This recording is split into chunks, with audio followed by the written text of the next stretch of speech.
യേശുവേ സ്തോത്രം, യേശുവേ നന്ദി.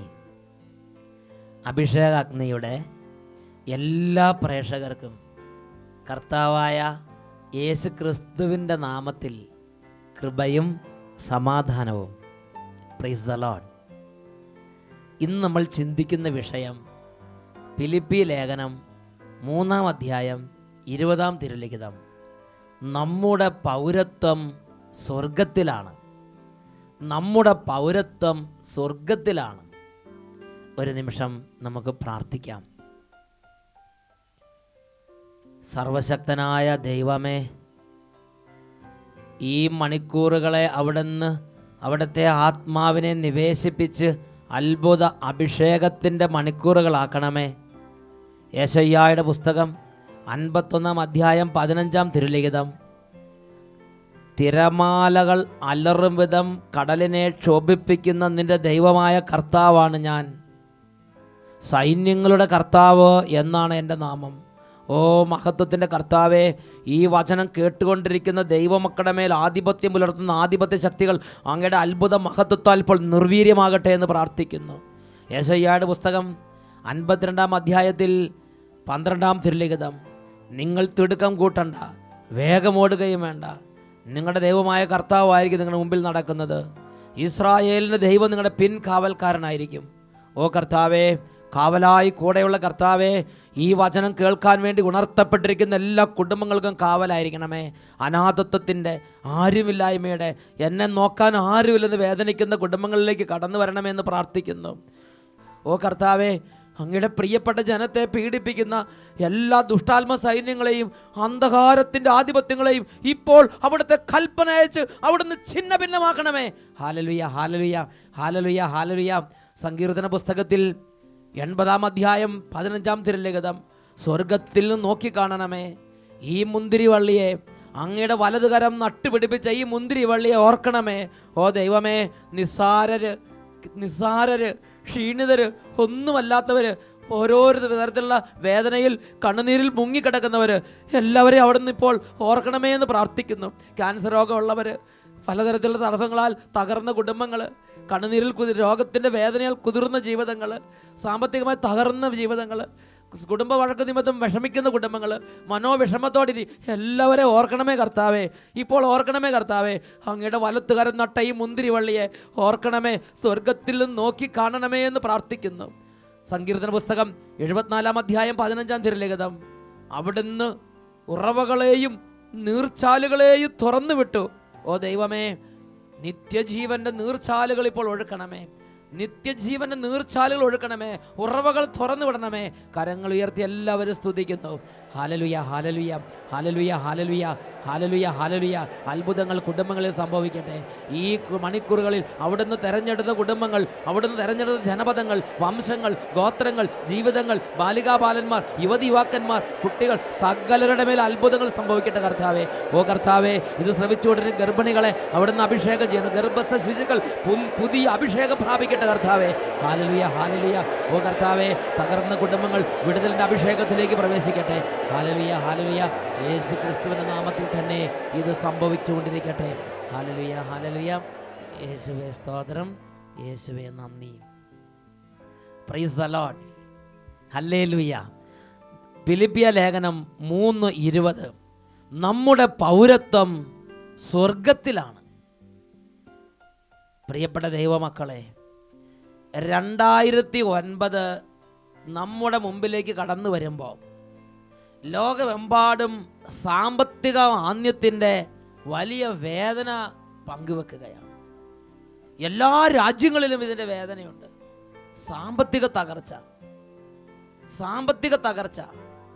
ഈ ഒരു വിഷയത്തെ വെച്ച് ദൈവസന്നിധി പ്രാർത്ഥിച്ചപ്പോൾ ദൈവത്തിൻ്റെ പരിശുദ്ധാത്മാവ് ഈ ലോകത്തെ ന്യായം വിധിച്ചുകൊണ്ട് വെളിപ്പെടുത്തി. ഈ ലോകം ദൈവസന്നിധിയിൽ ഒരു തെറ്റ് ചെയ്തു. ദൈവത്തിനെ മാറ്റി, ദൈവത്തിന്റെ സ്ഥാനത്ത് സമ്പത്തിനെ നിർത്തി, സമ്പത്തിനെ 1-ാം സ്ഥാനത്ത് കൊണ്ടുവന്നു. ഇത് തെറ്റ്. ലോകം ചെയ്ത തെറ്റിൽ 1-ാം സ്ഥാനത്ത് തെറ്റാണ്. ദൈവത്തിന്റെ സ്ഥാനത്തിന് ദൈവത്തിന് പകരം സമ്പത്തിനെ 1-ാം സ്ഥാനത്ത് നിർത്തി. ഹല്ലേലൂയ. പ്രിയപ്പെട്ട സഹോദരങ്ങൾ, എന്താ കാരണം? നിങ്ങളൊന്ന് ചിന്തിച്ചു നോക്കുക. ഇന്നൊരു മനുഷ്യന്റെ അധ്വാനം എന്തിനു വേണ്ടിയിട്ടാണ്? ഞാനും നിങ്ങൾ ഉൾപ്പെടുന്ന സകല സമൂഹത്തിന്റെ സ്ഥിതിയാണ് പറയണത്. സ്വജാതിയനും വിജാതിയനും സകല സമൂഹത്തിന്റെ സ്ഥിതിയാണെന്ന് പറയണത്. മനുഷ്യന്റെ ഉള്ളിൽ കിടക്കുന്ന പ്രധാനപ്പെട്ട മൂല്യമാണ് പണം, ലോകത്തിന്റെ സമ്പത്ത്, ലോകത്തിന്റെ സ്ഥാനമാനങ്ങൾ, ലോകത്തിന്റെ ബഹുമതികൾ, ലോകത്തിലെ പൊസിഷൻ. പ്രിയപ്പെട്ട സഹോദരങ്ങളെ, ദൈവവചന വിപരീതമായൊരു നടപ്പാണത്. കാരണം ദൈവത്തിന്റെ വചനം വ്യക്തമായി പഠിപ്പിച്ചിരിക്കുന്ന വലിയൊരു ദൈവിക സത്യമുണ്ട്. ഈ ലോകത്തിൽ എന്നെയും നിങ്ങളെയും സകല ദൈവമക്കളെയും ദൈവം സൃഷ്ടിച്ച് ജീവനും ജീവിതവും നൽകി, ദിനരാത്രങ്ങൾ നൽകി, കാലങ്ങളും സമയങ്ങളും നൽകിയിരിക്കുന്നത് കുറെ സമ്പത്ത് സമ്പാദിച്ചു കൂട്ടാൻ വേണ്ടി മാത്രമല്ല. പിന്നെ എന്തിനു വേണ്ടി? ലൂക്കായുടെ സുവിശേഷത്തിൽ 12-ാമത്തെ അധ്യായത്തിൽ 33-34 തിരുലിഖിതങ്ങൾ ദൈവത്തിന്റെ വചനം പഠിപ്പിക്കുന്നു. പഴകിപ്പോകാത്ത പണസഞ്ചികൾ കരുതി വെക്കുവീൻ, ഒടുങ്ങാത്ത നിക്ഷേപം സ്വർഗത്തിൽ ശേഖരിച്ചു കൂട്ടുവീൻ. അവിടെ കള്ളന്മാർ കടന്നു വരികയോ ചിതൽ നശിപ്പിക്കുകയോ ഇല്ല. നിന്റെ നിക്ഷേപം എവിടെയോ അവിടെയായിരിക്കും നിന്റെ ഹൃദയവും. സാമ്പത്തികമാന്നി ഇല്ലാത്തൊരു സ്ഥലത്തെ കുറിച്ച് കർത്താവ് പഠിപ്പിക്കുകയാണ്. കള്ളന്മാർ കടന്നു വരാത്തൊരു സ്ഥലത്തെ കുറിച്ച് കർത്താവ് പഠിപ്പിക്കുകയാണ്. ചിതൽ തുറന്ന് മോഷ്ടിക്കാത്ത, തുറന്ന് നശിപ്പിക്കാത്ത സ്ഥലത്തെ കുറിച്ച് കർത്താവ് പഠിപ്പിക്കുകയാണ്. എന്നിട്ട് കർത്താവ് പറഞ്ഞു, ഇതിനാണ് മനുഷ്യൻ ജീവിക്കുന്നത്. ലൂക്ക 12:33. പഴകിപ്പോകാത്ത പണസഞ്ചികൾ കരുതി വെക്കണം, ഒടുങ്ങാത്ത നിക്ഷേപം, വലിയ ഇൻവെസ്റ്റ്മെന്റ് സ്വർഗത്തിൽ വെക്കണം. എന്തിനു വേണ്ടി? പ്രിയപ്പെട്ട മകനെ, മകളെ, എന്റെയും നിങ്ങളുടെയും അടിസ്ഥാന രാജ്യം ഈ ലോകമല്ല. ഈ ലോകത്തിന് വേണ്ടി അല്ല നമ്മൾ സൃഷ്ടിക്കപ്പെട്ടിരിക്കുന്നത്. ഈ ലോകമല്ല നമ്മുടെ രാജ്യം. നമ്മുടെ രാജ്യം സ്വർഗമാണ്. നമ്മുടെ പൗരത്വം സ്വർഗത്തിലാണ്. അതാണ് ഫിലിപ്പിയ ലേഖനം 3:20. നമ്മുടെ പൗരത്വം സ്വർഗത്തിലാണ്. We are the citizens of heavenly kingdom. Hallelujah. സ്വർഗ രാജ്യത്തിന്റെ പൗരന്മാരാണ് ഞാനും നിങ്ങളും. പ്രിയപ്പെട്ട ദൈവമക്കളെ, അവിടെ യുഗായുഗങ്ങളോളം പിതാവിന്റെ മുഖം കണ്ട് പിതാവിനോടുകൂടെ സൂര്യനെ പോലെ പ്രശോഭിച്ച് വാഴുവാൻ വേണ്ടിയാണ് എന്നെയും നിങ്ങളെയും സൃഷ്ടിച്ചിരിക്കുന്നത്. അതിനുവേണ്ടി ഞാനും നിങ്ങളും സ്വർഗത്തിൽ യുഗായുഗങ്ങളോളം വസിക്കുവാൻ ആവശ്യമായ സമ്പാദ്യങ്ങൾ ഈ ഭൂമിയിൽ വെച്ച് കരുതി കൂട്ടണമെന്ന് യേശു ക്രിസ്തു പഠിപ്പിച്ചു. പ്രിയപ്പെട്ട സഹോദരങ്ങളെ, യേശു ക്രിസ്തു വ്യക്തമായി ദൈവമക്കളിൽ നിന്ന് നിർദ്ദേശം എങ്ങനെയാണ്? ഒരു വ്യക്തി ഈ ഭൂമിയിൽ വെച്ച് സമ്പാദിക്കുന്ന സ്വർഗീയ നിക്ഷേപങ്ങൾക്കനുസരിച്ചാണ് ഒരു വ്യക്തിക്ക് സ്വർഗത്തിൽ വിലയുള്ളത്. Price the Lord. എല്ലാ വ്യക്തികൾക്കും ഒരേപോലെയുള്ള വിലയല്ല സ്വർഗത്തിലുള്ളത്. ഓരോരുത്തരുടെയും സ്വർഗീയ നിക്ഷേപത്തിന് അനുസരിച്ചുള്ള വിലയാണ് സ്വർഗത്തിൽ ലഭിക്കുക. Price the Lord. ധാരാളം സമ്പാദിച്ചു കൂട്ടുന്നവൻ, സ്വർഗത്തിന് വേണ്ടി, നിത്യതയ്ക്ക് വേണ്ടി ധാരാളം ശേഖരിച്ചു കൂട്ടുന്നവരെ ദൈവം ഒരുപാട് അംഗീകരിക്കുന്നുണ്ട്. അതാണ് കൊരിന്ത്യസ്സുകാർക്ക് എഴുതിയ 1-ാം ലേഖനത്തിൽ 8-ാം അധ്യായത്തിൽ 3-ാമത്തെ വാക്യം. തന്നെ സ്നേഹിക്കുന്നവരെ ദൈവം അംഗീകരിക്കുന്നു. Price the Lord. അങ്ങനെയുള്ളവരെയാണ് ദൈവം അംഗീകരിക്കുന്നത്. എന്നാൽ ഇന്ന് നമുക്ക് ചുറ്റുമുള്ള ആളുകളുടെ സ്ഥിതി എന്താണ്? ഇന്ന് മനുഷ്യന്മാർ എന്തിനു വേണ്ടിയാണ് കടന്ന് കഷ്ടപ്പെടുന്നത്? എന്തിനു വേണ്ടിയാണ് നേരം വെളുക്കുമ്പോൾ രാത്രിയാകുന്നത് തലങ്ങും വിലങ്ങും ഓടിക്കൊണ്ടിരിക്കുന്നത്? സമ്പത്ത് ശേഖരിച്ച് കൂട്ടാൻ തന്നെ, സമ്പത്തിന് വേണ്ടി തന്നെ. പ്രിയപ്പെട്ട സഹോദരങ്ങളെ, ഇതൊരു വലിയ ചതിയാണ്. എൻ്റെയും നിങ്ങളുടെയും ജീവിതം ദൈവം ഈ ഭൂമുഖത്ത് ക്രമീകരിച്ചിരിക്കുന്നത് സമ്പത്ത് കൊണ്ട് സംതൃപ്തമാകുന്ന വിധത്തിലല്ല. പ്രിയപ്പെട്ട സഹോദരൻ, ഞാൻ നിങ്ങളിൽ നിന്ന് ഒരുപാട് ശേഖരിച്ചു കൂട്ടിയാൽ, ഞാൻ നിങ്ങളിൽ നിന്ന് ഒരുപാട് സമ്പാദിച്ചു കൂട്ടി, എന്ത് പ്രയോജനം? ഇത് നാളെ ആരനുഭവിക്കുമെന്ന് ആർക്കറിയാം? പ്രിയപ്പെട്ട സഹോദരങ്ങളുടെ സംഭവം നിങ്ങളോട് ഞാൻ പറയാം. ഒരു ദിവസം അച്ഛൻ യമൻ എന്ന രാജ്യത്ത് ഏഡൻ പട്ടണത്തിൽ സുവിശേഷ പ്രസംഗം ചെയ്തുകൊണ്ടിരിക്കുകയാണ്. ആ പട്ടണത്തിൽ സുവിശേഷ ശുശ്രൂഷകളുടെ മധ്യേ ഒരു ദിവസം ആ പട്ടണത്തിലൂടെ സഞ്ചരിക്കുമ്പോൾ ഇതാ വലിയ വിശാലമായ ഒരു വലിയ കെട്ടിടത്തിൻ്റെ അടിസ്ഥാന പണികളെല്ലാം തീർന്ന് പില്ലറുകളെല്ലാം അങ്ങനെ ഉയർന്നു നിൽക്കുന്നത് കാണുന്നുണ്ട്. വർഷങ്ങളായി പണി മുടങ്ങി മുരടിച്ച് കിടക്കുന്ന അസ്ഥിപഞ്ചരം പോലെ നിൽക്കുന്ന ഒരു കെട്ടിടം. പ്രിയപ്പെട്ട ദൈവമക്കൾ, അതിനെക്കുറിച്ച് അച്ഛൻ അന്വേഷിച്ചു. അപ്പോൾ അവർ പറഞ്ഞു, ഈ പട്ടണത്തിലെ ഏറ്റവും വലിയ ധനാഢ്യൻ പണി തുടങ്ങിയ കെട്ടിടമാണിത്. വലിയ സമ്പന്നനും കുബേരനുമായ അദ്ദേഹത്തിന് ഒരു ആഗ്രഹം ഉണ്ടായിരുന്നു, ഈ പട്ടണത്തിലേക്ക് വെച്ച് ഏറ്റവും വലിയൊരു സ്ഥാപനത്തിൻ്റെ ഉടമയാകണം. അതിനുവേണ്ടി അദ്ദേഹം വിശാലമായ അടിസ്ഥാനമിട്ട് അതിൻ്റെ പണി ദ്രുതഗതിയിൽ മുന്നോട്ട് നീങ്ങിക്കൊണ്ടിരിക്കുകയാണ്. എണ്ണിയാലൊടുങ്ങാത്ത സമ്പത്തിൻ്റെ ഉടമയായിരുന്നു ആ മനുഷ്യൻ. പ്രിയപ്പെട്ട സഹോദരങ്ങളെ, ഒരു നാൾ പെട്ടെന്ന് അദ്ദേഹത്തെ കാണുവാനില്ല. അദ്ദേഹത്തിൻ്റെ ലോക്കറിലുള്ള ധനങ്ങളെ ക്രമീകരിച്ചുകൊണ്ടിരിക്കുമ്പോൾ, സമ്പാദ്യങ്ങളെ നിക്ഷേപങ്ങളെ ക്രമീകരിച്ചുകൊണ്ടിരിക്കുമ്പോൾ അപ്രതീക്ഷിതമായി ലോക്കറിൻ്റെ ഡോർ ഓട്ടോമാറ്റിക്കായിട്ട് അടഞ്ഞു. ഈ ധനാഢ്യൻ ലോക്കറിനുള്ളിൽപ്പെട്ടു. മറ്റുള്ളവർക്ക് ആർക്കും അറിയാൻ പാടില്ല ഇദ്ദേഹം എവിടെ പോയെന്ന്. ദിവസങ്ങൾക്ക് ശേഷം മരിച്ച് ശവശരീരം ചീഞ്ഞു നാറിയപ്പോഴാണ് ഇങ്ങനെ ഇതിനുള്ളിൽ അകപ്പെട്ടിരിക്കുന്നത് തിരിച്ചറിവുണ്ടായത്. പ്രിയപ്പെട്ട സഹോദരങ്ങളെ, അതിനുശേഷം ആ കെട്ടിടത്തിൻ്റെ പണി അങ്ങനെ നിലച്ച് കിടക്കുക. ഇന്ന് വരെ പിന്നെ അതൊന്നും ചെയ്തിട്ടില്ല. ഞാൻ ഈ സംഭവം കേട്ട പെട്ടെന്ന് ചിന്തിച്ചൊരു കാര്യമുണ്ട്. ഈ ലോകത്തിൽ ഒരുപാട് അയാൾ സമ്പാദിച്ചു കൂട്ടി, ഒരുപാട് എണ്ണിയാൽ ഒടുങ്ങാത്ത സമ്പത്തിൻ്റെ ഉടമയായിരുന്നു അയാൾ. പക്ഷെ ക്ഷണനേരം കൊണ്ട് എല്ലാം കൈവിട്ടു പോയി, എല്ലാം നഷ്ടപ്പെട്ട് അദ്ദേഹം രാപകലിൽ ചത്ത് പണിയെടുത്തില്ല, ശേഖരിച്ചു കൂട്ടിയത് എന്ത് പ്രയോജനം? ബാറൂക്കിന്റെ പുസ്തകത്തിൽ 3-ാമത്തെ അധ്യായത്തിൽ 15, 16, 17 തിരുലിഖിതങ്ങൾ ദൈവത്തിന്റെ വചനപ്രകാരം പഠിപ്പിക്കുന്നു. എത്ര കിട്ടിയാലും മതി വരാത്ത സ്വർണവും വെള്ളിയും സംഭരിച്ചു വെക്കുന്നവരെവിടെ? പണം നേടാൻ ആർത്തി പൂണ്ട് അതിരറ്റ് അധ്വാനിക്കുന്നവരെവിടെ? അവർ അപ്രത്യക്ഷരായി പാതാളത്തിൽ നിപതിച്ചു. അവരുടെ സ്ഥാനത്ത് പുതുതലമുറ പകൽ വെളിച്ചം കാണുകയും ഭൂമിയിൽ വസിക്കുകയും ചെയ്തു. എന്നാൽ അവരും അറിവിലേക്കുള്ള മാർഗം പഠിച്ചില്ലല്ലോ. സത്യമല്ലേ ഇത്?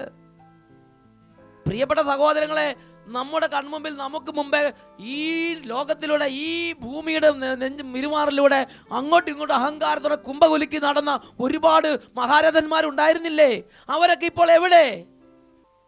പൂഴിയായി പോയില്ലേ? പ്രിയപ്പെട്ട സഹോദരങ്ങളെ, നിലത്ത് വീണാൽ തിരിച്ചെടുക്കാൻ പറ്റാതെ ചിതറിപ്പോകുന്ന വെള്ളത്തുള്ളികൾ പോലെയാണ് നമ്മുടെ ജീവിതം. ഇതിന് യാതൊരു അടിസ്ഥാനവും ഇല്ല. ഈ ഭൂമിയിലെ ജീവിതമല്ല നമ്മുടെ നിത്യമായ ജീവിതം. ഈ ഭൂമി അല്ല നമ്മുടെ നിത്യമായ രാജ്യം. നമുക്കൊരു രാജ്യമുണ്ട്, നമുക്കൊരു ജീവിതമുണ്ട്. അത് നിത്യതയുടെ തീരത്ത് സ്വർഗത്തിലാണ്. അതിനെ ഓർത്ത് ജീവിക്കാനും ആ സ്വർഗ ജീവിതത്തിന് വേണ്ടിയുള്ള വലിയ നിക്ഷേപങ്ങൾ സംഭരിച്ചു വെക്കുന്നതിന് വേണ്ടിയാണ് നമ്മുടെ ദൈവം നമുക്കായി ഇവിടെ ദിവസങ്ങളും കാലങ്ങളും സമയങ്ങളും മണിക്കൂറുകളും തന്നിരിക്കുന്നത്. Price the Lord, hallelujah. പ്രിയപ്പെട്ട ദൈവമക്കളെ, ദൈവത്തിന്റെ വചനത്തിൽ അതുകൊണ്ട് ദൈവം വളരെ വ്യക്തമായി പരിശുദ്ധാത്മാവിലൂടെ പഠിപ്പിക്കുന്ന ഒരു പ്രബോധനമുണ്ട്.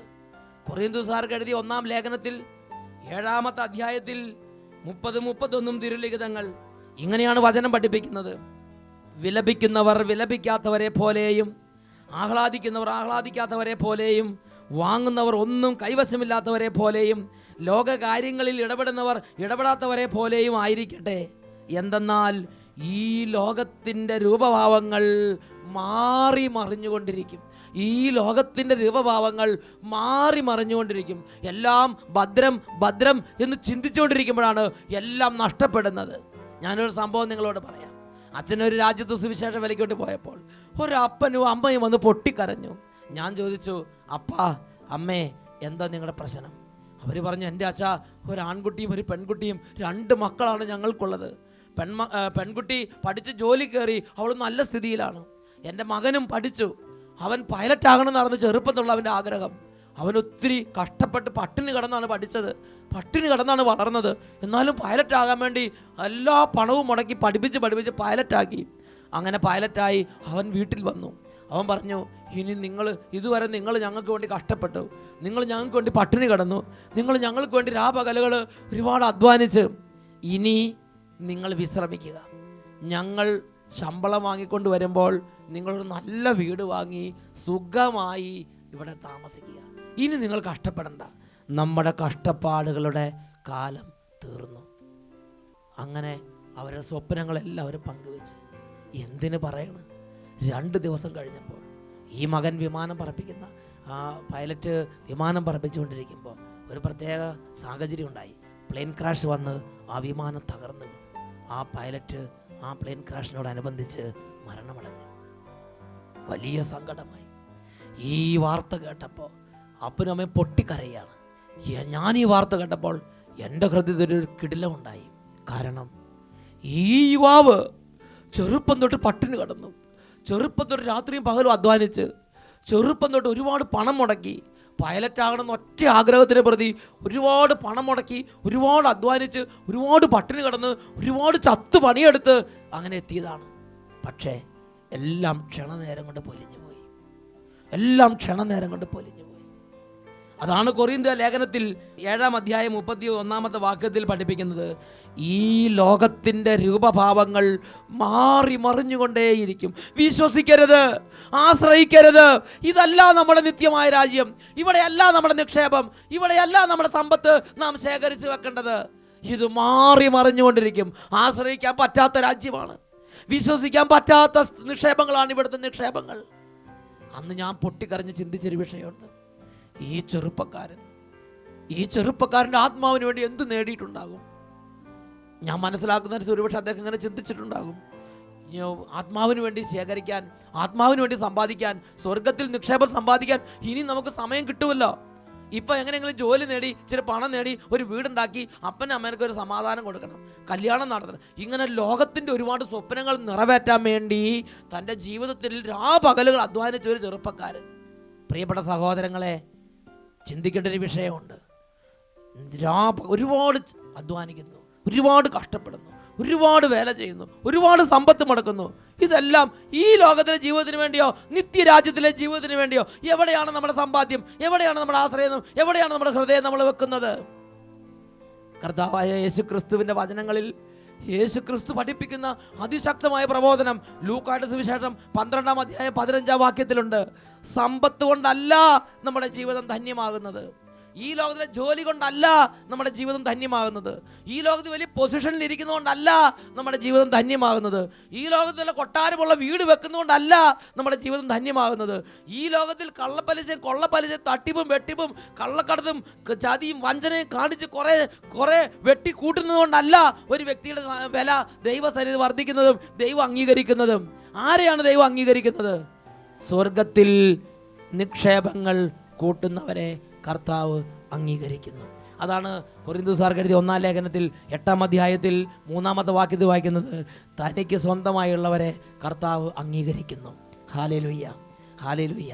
പ്രിയപ്പെട്ട മകനെ, പ്രിയപ്പെട്ട മകളെ, കർത്താവ് സമയം തന്നു, കർത്താവ് ബുദ്ധി തന്നു, കർത്താവ് ആരോഗ്യം തന്നു, കർത്താവ് ജോലി തന്നു, കർത്താവ് കഴിവുകൾ തന്നു, കർത്താവ് സാഹചര്യങ്ങൾ തന്നു. നിന്റെ ആത്മാവിൻ്റെ നിത്യതയ്ക്ക് വേണ്ടി നീ എന്ത് നേടി? നിന്റെ ആത്മാവിൻ്റെ നിത്യതയ്ക്ക് വേണ്ടി നീ എന്ത് നേടി? നീ സ്വർഗത്തിൽ യുഗായുഗങ്ങളോളം ജീവിക്കാൻ വേണ്ടി നിന്റെ ആത്മാവിന് വേണ്ടി നീ എന്ത് കരുതി വെച്ചിട്ടുണ്ട്? സഭാപ്രസംഗന്റെ പുസ്തകം 8-ാം അധ്യായം 8-ാം വാക്യത്തിൽ ഇങ്ങനെ പഠിപ്പിക്കുന്നു. പ്രാണനെ പിടിച്ചു നിർത്താനോ സമയം നിശ്ചയിക്കാനോ ആർക്കും കഴിയുകയില്ല.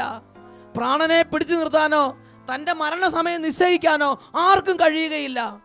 ചില ആളുകൾ ചിന്തിക്കുന്നത് എങ്ങനെയാണ്? കുറച്ച് കഴിഞ്ഞിട്ട് സ്വർഗത്തിന് വേണ്ടി നേടാം, അല്ലെങ്കിൽ മരിച്ചതിന് ശേഷം എങ്ങനെയെങ്കിലൊക്കെ ശരിയാക്കിയെടുക്കാം. സഭാപ്രസംഗന്റെ പുസ്തകം 11-ാം അധ്യായം 3-ാം വാക്യത്തിൽ പഠിപ്പിക്കുന്നു.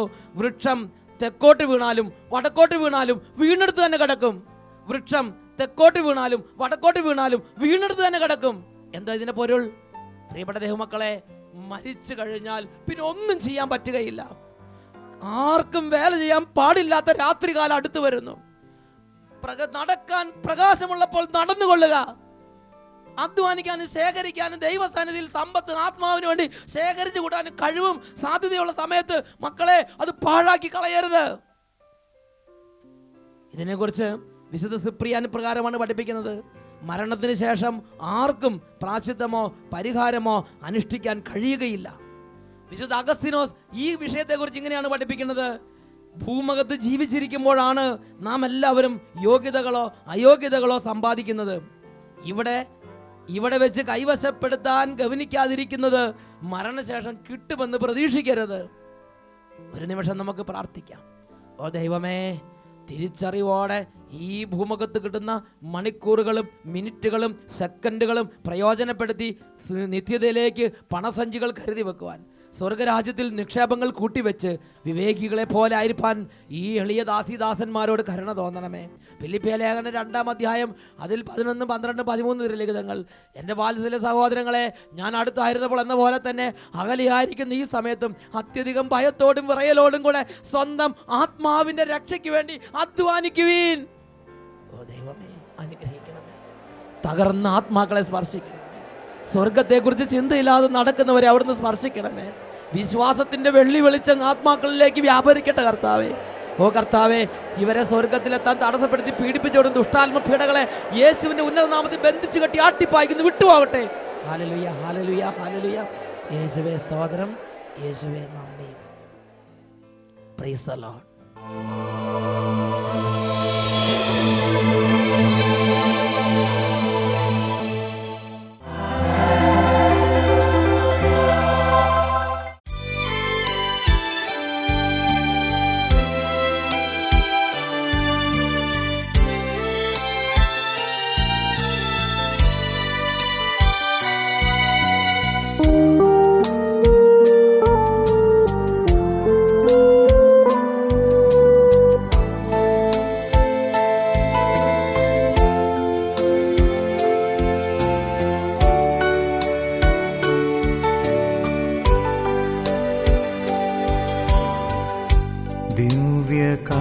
ദിവ്യകാരുണ്യമേ, എൻ്റെ പൊന്നേശുനാഥ, വന്നു വാണിടുമോ എൻ്റെ ഹൃദയത്തിനുള്ളിൽ സ്നേഹകൂദാശയായി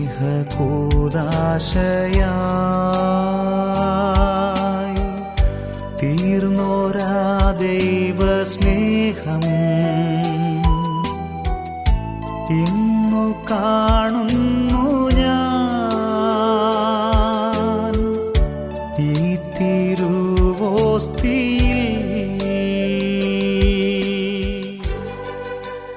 പ്രൈസ് ദി ലോർഡ്. പ്രിയപ്പെട്ട സഹോദരങ്ങളെ, ഇത് സ്വർഗം തൻ്റെ പ്രിയപ്പെട്ട മക്കളെയും കുടുംബങ്ങളെയും അനുഗ്രഹിക്കുന്ന സമയമാണ്. ഒരു വ്യക്തിയുടെ അനുഭവം നിങ്ങളുടെ ശ്രദ്ധയിലേക്ക് കൊണ്ടുവരാം. പെരുമ്പാവൂരിൽ നിന്നുള്ള ഒരു കുടുംബമാണ് സാക്ഷ്യപ്പെടുത്തുന്നത്. ഒത്തിരി സന്തോഷത്തോടുകൂടെ ഒരു നന്ദി അറിയിക്കുകയാണ്.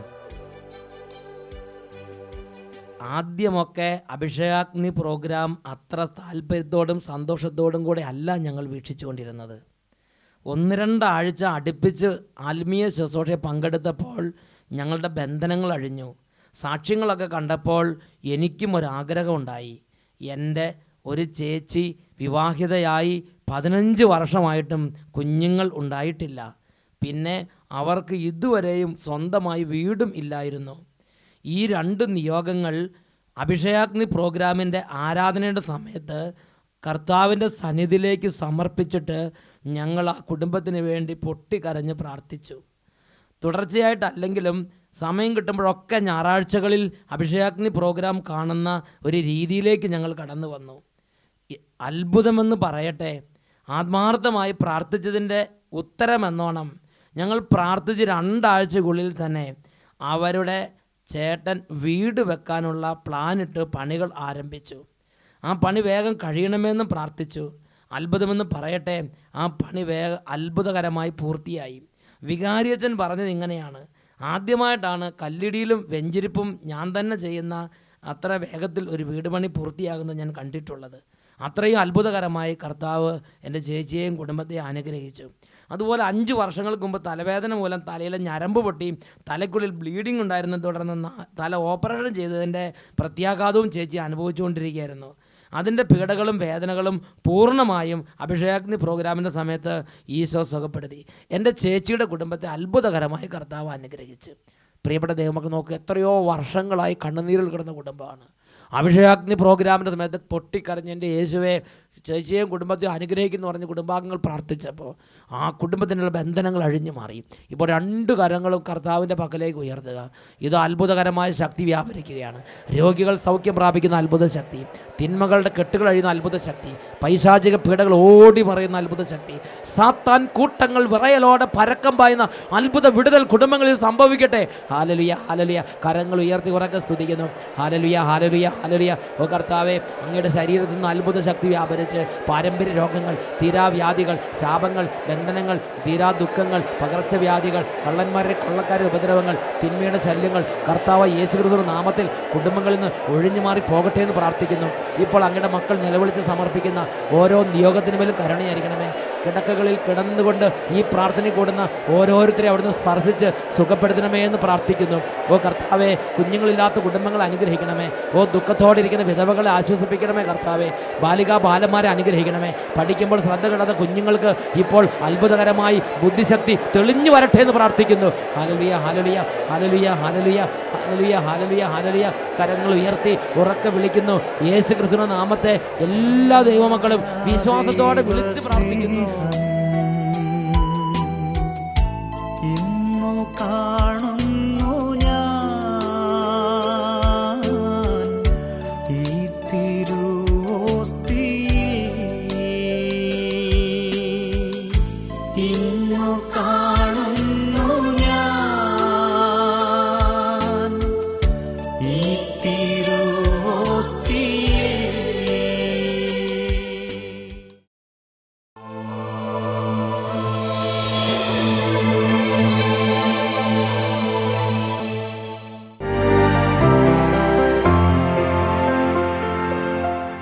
യേശുവെ നന്ദി, യേശുവെ സ്തുതി. എൻ്റെ പേര് ആലീസ്. ഞാൻ കാഞ്ഞിരപ്പുഴയിൽ നിന്ന് വന്നിരിക്കുന്നു. ഞാൻ എൻ്റെ ഭർത്താവിന് വേണ്ടി ഒരു സാക്ഷ്യം പറയാൻ വന്നിരിക്കുകയാണ്. ഞങ്ങൾ തുടർച്ചയായിട്ട് അഭിഷേകാഗ്നി പ്രോഗ്രാം കാണുന്ന കുടുംബമാണ്. കഴിഞ്ഞ ഏപ്രിൽ മാസം ആദ്യ വെള്ളിയാഴ്ചയുടെ തലേദിവസം രാത്രി കിടക്കുമ്പോൾ എൻ്റെ ഭർത്താവിന് വയറ്റിൽ ചെറിയൊരു വേദന അനുഭവപ്പെട്ടു. എന്നിട്ട് എന്തെങ്കിലും പ്രശ്നമുണ്ടെന്ന് ചോദിച്ചപ്പോൾ ഒന്നുമില്ല എന്ന് പറഞ്ഞു. രാത്രി 1 മണിയായപ്പോഴത്തേക്ക് വേദന സഹിക്കത്തില്ലാതായി. ഞങ്ങൾ കാഞ്ഞിരപ്പുഴ അസംഷനിൽ കൊണ്ടുവന്നു. അപ്പോൾ പറഞ്ഞു ഇത് കിഡ്നി സ്റ്റോൺ ആണെന്ന് സംശയമുണ്ട്, രാവിലെ സ്കാൻ ചെയ്യണമെന്ന് പറഞ്ഞു. രാവിലെ പാലിനെ പോയി സ്കാൻ ചെയ്തപ്പം 3-4 കല്ലുണ്ട്. ഒരു കല്ല് 7.5 മില്ലിയുണ്ട്, ഒന്ന് 3.5, പിന്നെ ഏതാനും ചെറിയ കല്ലുകളുമുണ്ട്. അതുകൊണ്ട് ഏതായാലും ഇത് ഓപ്പറേഷൻ ചെയ്യാണ്ട് പറ്റില്ല, അടുത്ത ബുധനാഴ്ച ഓപ്പറേഷൻ റെഡി ആയിട്ട് വരണമെന്ന് പറഞ്ഞു. പെയിൻ കില്ലറൊക്കെ വാങ്ങിയിട്ട് വീട്ടിലേക്ക് പോകുന്നു. പിന്നെ ഞായറാഴ്ച 4 മണിയായപ്പോൾ മുതൽ വേദന കൂടാൻ തുടങ്ങി. രാത്രി 8 മണിയായപ്പോഴത്തേക്ക് സഹിക്കത്തില്ല. അപ്പം ഞാനും ഭർത്താവും കൂടി 8:30 പ്രാർത്ഥിക്കാൻ തുടങ്ങി. അഭിഷേകാഗ്നി കണ്ടു. ഞാൻ പറഞ്ഞു എൻ്റെ ഈശോയെ ഈ വേദന മാറ്റുവാണെങ്കിൽ ഞാൻ സാക്ഷ്യപ്പെടുത്തിയേക്കാമെന്ന് പറഞ്ഞു. അത് കഴിഞ്ഞ് പ്രാർത്ഥന കഴിഞ്ഞിട്ട് അദ്ദേഹം പോയി കിടന്നു. രാത്രി ഒരു 10 മണിയായി കഴിഞ്ഞപ്പം യൂറിൻ പാസ് ചെയ്യാൻ വേണ്ടി പുറത്തോട്ട് പോയിട്ട് വന്ന് പറഞ്ഞു ആലീസെ ആ കല്ല് പോയി കിട്ടുമെന്ന് പറഞ്ഞു എന്നോട്. അപ്പം ഞാൻ പറഞ്ഞു എങ്കിൽ ദൈവത്തിന് സ്തുതി ചേട്ടാ, നമുക്കത് സാക്ഷ്യപ്പെടുത്തണമെന്ന് പറഞ്ഞു. യേശുവെ നന്ദി, യേശുവെ സ്തുതി. പ്രിയപ്പെട്ട സഹോദരങ്ങളെ, ഈ മൂത്രത്തെ കല്ല് അതീവ വേദനയാൽ ഇവർ കിടന്ന് ബുദ്ധിമുട്ടിയപ്പം ഇവർ വിശ്വാസത്തോടെ യേശുവിൻ്റെ നാമത്തിൽ സൗഖ്യത്തിന് വേണ്ടി പ്രാർത്ഥിച്ച്. Price the Lord. ഒരു വിശ്വാസിക്ക് ബൈബിൾ കൊടുത്തിട്ടൊരു അവകാശമാണ് യേശുവിൻ്റെ നാമത്തിൽ സൗഖ്യത്തിന് വേണ്ടി പ്രാർത്ഥിക്കുക എന്നുള്ളത്. ഇവർ അവകാശം ഉപയോഗപ്പെടുത്തി പ്രാർത്ഥിച്ച്. പിന്നെ അത് കഴിഞ്ഞിട്ട് ചേട്ടൻ പറഞ്ഞു ഇനി ഏതെങ്കിലും ഓപ്പറേഷന് പോകണം, നമുക്ക് ഉറപ്പ് വരുത്തണമല്ലോ എന്ന് പറഞ്ഞു. എന്നിട്ട് ബുധനാഴ്ച വന്നപ്പോൾ ഡോക്ടർ ചോദിച്ചു ഓപ്പറേഷൻ റെഡിയാണോ എന്ന് പറഞ്ഞു. അപ്പോൾ പറഞ്ഞു ഓപ്പറേഷൻ്റെ ആവശ്യമൊന്നുമില്ല, പിന്നെ വേദന ഉണ്ടായില്ല, കല്ല് പോയി എന്ന് പറഞ്ഞു. ഉറപ്പാക്കുകയൊന്നും വേണ്ട, നമുക്ക് എക്സ്റേ എടുത്ത് നോക്കാമെന്ന് പറഞ്ഞു. എക്സ്റേ എടുത്ത് നോക്കിയപ്പം കല്ലിൻ്റെ തരി പോലും ഇല്ല. ഇതെങ്ങനെ സംഭവിച്ചു, നിങ്ങൾ എന്താ ചെയ്തേന്ന് ചോദിച്ചു ഡോക്ടർ. അപ്പോൾ ഞങ്ങൾ സയ്യോനാഥോട് പ്രാർത്ഥിച്ചോളൂ, അല്ലാതെ വേറൊന്നും ചെയ്തിട്ടില്ല എന്ന് പറഞ്ഞു.